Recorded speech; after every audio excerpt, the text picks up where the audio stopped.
경찰 조사 초기에 변호사를 선임하지 않으면 불리함이 누적되는 구조라는 말 많이 들어보셨을 겁니다. 왜 그럴까요? 단순히 불안감을 조성하려는 말이 아닙니다. 수사 초기 단계에서 이루어지는 진술 하나하나가 재판까지 이어지는 전체 사건의 방향을 결정하기 때문입니다.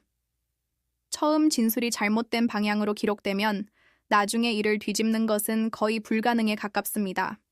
그래서 첫 조사 대응이 사건의 절반 이상을 차지한다고 해도 과언이 아닙니다. 형사사건은 초기 방어부터 범죄 유형별로 접근해야 합니다.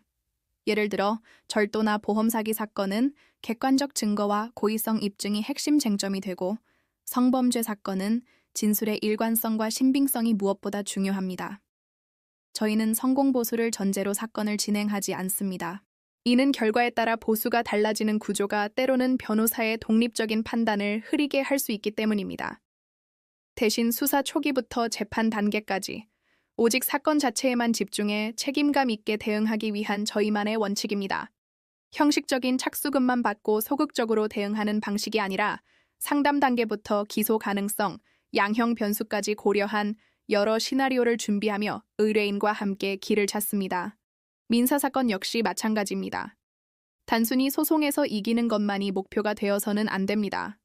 채권 추심이나 손해배상 청구의 최종 목표는 실제 돈을 돌려받는 것입니다. 그래서 저희는 소송을 시작하기 전부터 상대방의 재산을 파악하고 강제 집행이 가능한지, 실질적인 회수 가능성이 있는지를 먼저 따져봅니다. 특히 부동산 분쟁이나 전세 사기 사건에서는 공인중개사 자격을 바탕으로 계약서의 법적 문제와 권리관계를 함께 분석해 가장 현실적인 해결책을 설계합니다. 이혼이나 재산 분할, 양육권 같은 가사 사건은 당장의 감정적인 대응보다 미래를 내다보는 설계가 중요합니다.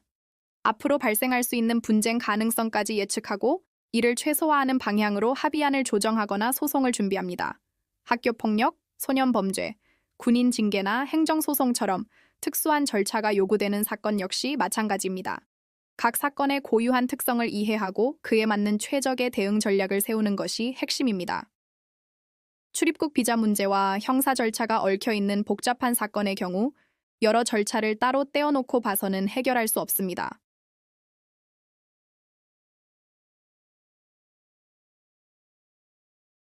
상담부터 조사, 재판, 그리고 마지막 집행 단계까지 변호사가 직접 사건 전반을 책임지고 진행하는 이유입니다. 전국 어디든 모든 사건을 내일 바로 진행한다는 기준으로 준비합니다. 과장된 약속 대신 현실적인 가능성과 위험 요소를 솔직하게 설명하고 최선의 결과를 만들기 위해 함께 고민하는 것.